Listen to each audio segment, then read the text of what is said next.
هر انسان زندگی کې انفرادي اجتماعي مشکلات ضرور کسی خو په کار دا دی چې حلال مشکلات هغه اهل بیت دي هغه سیرت علما دی هغوی طرف ته لږ رجوع انسان وکړي اخکې لږ تصویر وکړي بیا انسان مشکلاتو سره څه کله روبرو شي مایوس نه کیږي هغه بیا پرسکون وي پنځم امام حدیث د مولوی الجنة محفوفة بالمکاره والصبر فمن صبر على المکاره في الدنیا دخل الجنه بهشت کوم دی هغه چې مشکلات او تکلیفو سره همراه دی مطلب دا چې بهشت اعلی تلای شي چې کله ته دنیا کې کله تکلیفات وکسي او هغه تکلیفاتو باندې صبر وکړي ته بهشت تلای شي که څه زه به دا جمله وکم خدای لکه څنګه بهشت بغیر تکلیفاتو نه خلق کړی دی جوړ کړی دی دنیا یا بغیر تکلیفاتو نه خدای جوړوای شوه خو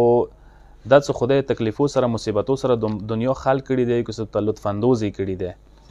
مقصد دا چې پروردګار عالم غواړي چې یو قسم ته دغو تکلیفاتو فلسفه درته وښیي چې دا بغیر د فلسفې نه دی که نه زه ویډیو مثال در کوم سمپل